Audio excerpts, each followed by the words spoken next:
I wanted to continue with another story from the Transmitting the Light record, the Denko Roku. But before I do that, I wanted to just go back to yesterday's about Michaka, if you remember that. Um, the wizard who left wizardry to embrace this. When Kazan, the guy who wrote this record, in his commentary, he brought up a metaphor that I really appreciated bringing up and being reminded of, and I just wanted to share it. It's kind of nice for however it hits you, which is waves and water.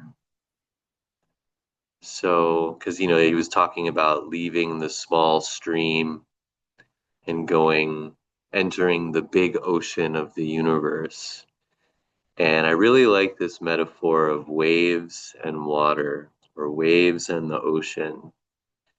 Such a great expression of they are, in fact, different things, but they're also the same thing. Waves are nothing but the ocean, they are not separate. And yet, you can point to a wave, and the waves come and go, but the ocean is always there, kind of. And so that's kind of like our life. Each one of us is a wave. Each one of our thoughts is a wave. Each one of our accomplishments, achievements, failures, relationships, worries, all these little waves that pop up. Some of them are really big, like war, famine, oppression. Some of them are really small, like my foot itches. And everything is just an expression of this one big ocean. It's really nice. It's a little cliche, but I don't know. For some reason, it was hitting me yesterday. So I thought I'd share it as we go surfing together. All right, really quickly, let's look at number 7, the seventh ancestor. So Michaka was our sixth ancestor from yesterday. One of his successors was Vasumitra. So you might recognize his name from chanting the lineage in the morning as well. So I'll just read the case and then we can kind of get into it a little bit. We don't have too much time. The seventh ancestor was the venerable Vasumitra. Let me wait for this ghetto bird to go through.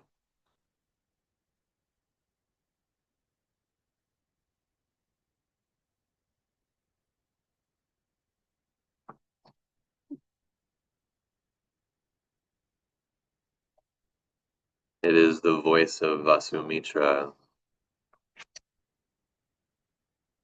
So, the seventh ancestor, the venerable Vasumitra, he placed a wine vessel before Michaka, bowed, and stood there. Michaka asked him, "Is this my vessel or yours?" The master thought about it, and the venerable Michaka said, "If you think it is my vessel, it is your intrinsic nature. If you think it is your vessel, you will receive my dharma." Hearing this, the master was greatly awakened concerning the unborn intrinsic nature.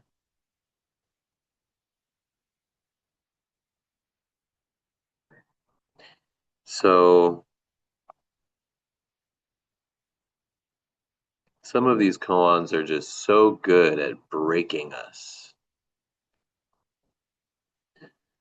Um, so Vasumitra's story is kind of fun.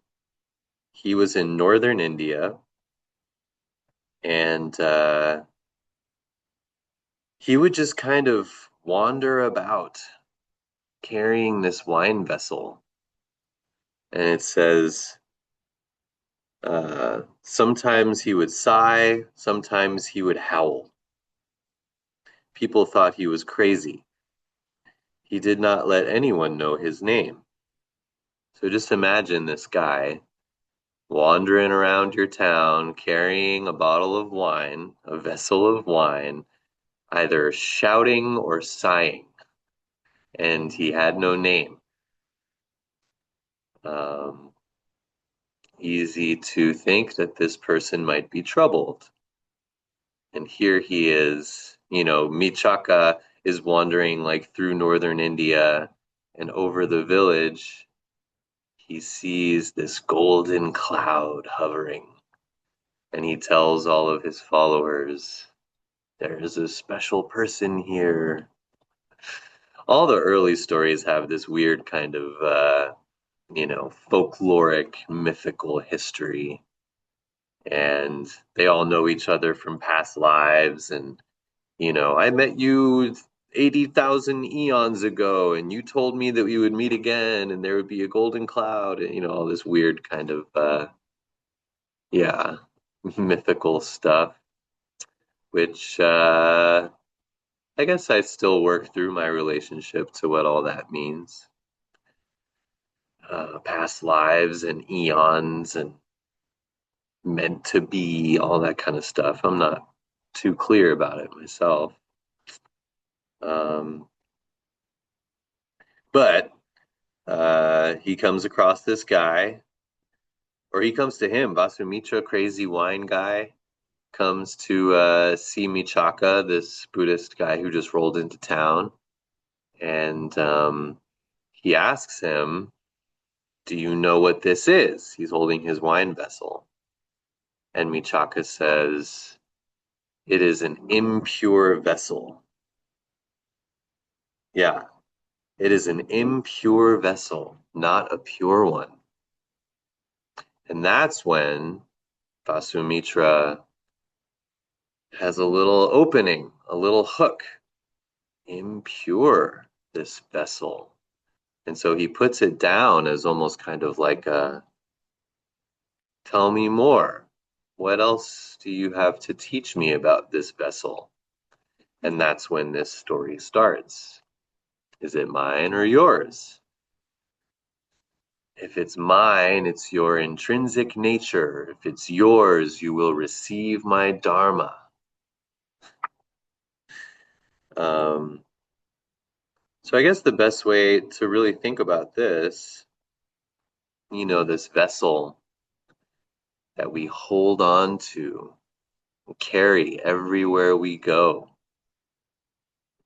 This is the vessel of mind, the vessel of self, the vessel of birth and death, the vessel of knowledge, wisdom, desire, enlightenment. All these things we carry around with us. And, you know, is it mine? Is there a me outside of this vessel? When I say some of these koans are good at breaking us, it's like the tornado of questions, the tornado of mysteries is so great that it offers a dharma gate to thusness. I don't know, that's kind of a gross phrase, but it's what came out. Because think about it. Is this my vessel or yours? Mine, yours, theirs. We talk about oneness, connection. Is there a mine and yours? Is there something you have that I don't? If you think it's my vessel, it is your intrinsic nature, your essence, your original self. Is that something separate from this self? Is it something separate from this vessel? If it's mine, then it's original. So if it's yours, then it's not original. No, if it's yours, if you think it's yours, then you receive my Dharma. What's the difference between intrinsic nature and the Dharma? Um, what is receiving Dharma? Is there a Dharma to receive? Is there something the teacher has that the student gets? But what about this whole no me and you thing? And intrinsically, doesn't that mean without getting or receiving or transmitting anything? Intrinsic, receiving, something to give, nothing to give, mine, yours, this vessel, waves, ocean. It just goes on forever. And if we continue sitting and investigating ourself and this world we think that we are in,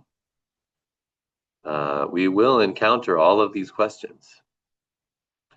And we will most likely discover that there is no pure answer to any of these questions. Just the notion of trying to capture the ocean in words is so silly. Words, thoughts, concepts. I love the old philosopher Wittgenstein because his whole thing was words and or language and thought are inextricably bound. So yeah, these answers in words, language, thought, concept, idea, to try to even come close to touching the intrinsic nature of our life is someone mentioned Sisyphus trying to push that old boulder up. And yet we have to. We have a calling to try, to communicate, to serve. Just the notion of service implies other. Me serving you. It's ridiculous.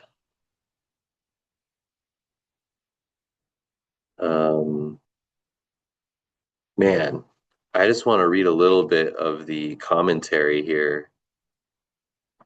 Um, let's see. Yeah, it's just so ridiculous. So this is Kazan writing his commentary. Um, the vessel truly represented Vasumitra himself. Um, even if you realize that the mind is the way and clarify the fact that the body is the Buddha, it is still an impure vessel. Even saying clarify is impure. In that case, it violates purity. Even if you understand that it existed in the past and the present and realize that it is fundamentally complete, it nevertheless remains an impure vessel. What past can you speak of? What present? What beginning can you speak of, or what end? Such views as these necessarily violate purity. Hearing the superiority of this principle, the master put down the vessel, symbolizing his conversion by Michaka. Is this my vessel or yours? This is already no longer a question of past or present. It has nothing to do with going or coming. At this time, can you ask whether it is mine or yours? Um, Michaka said, if you consider it my vessel, it is your intrinsic nature. Thus, it is not Michaka's vessel. If it is your vessel, you will receive my dharma. Therefore, it is not Vasumitra's vessel. Since it is neither my vessel nor your vessel, the vessel is also not a vessel, and as a result, the vessel disappears. Truly, this story makes no sense to people.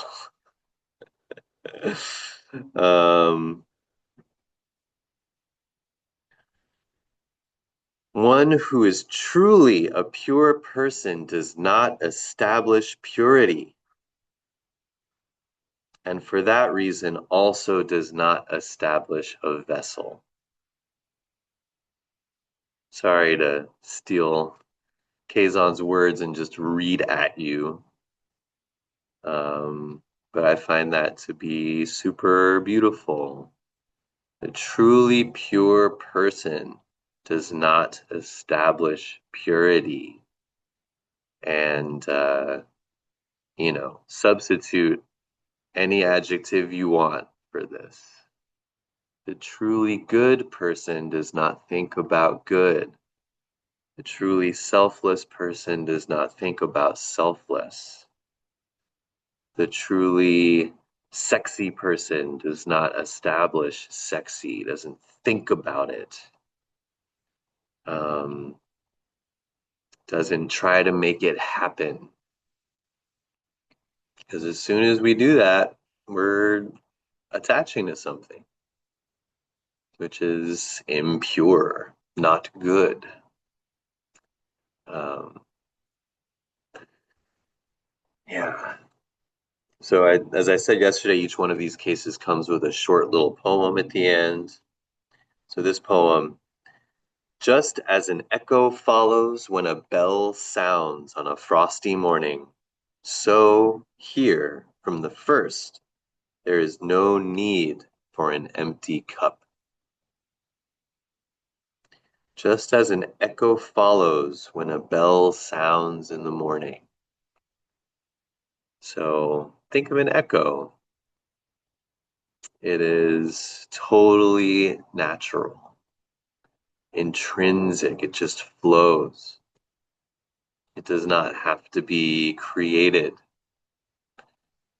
Um, this is our life. Our life, each one of our little waves is just simply an echo of this intrinsic ocean oneness, totally naturally, without having to make it. No need for emptying the mind, losing the self. There was no self to begin with.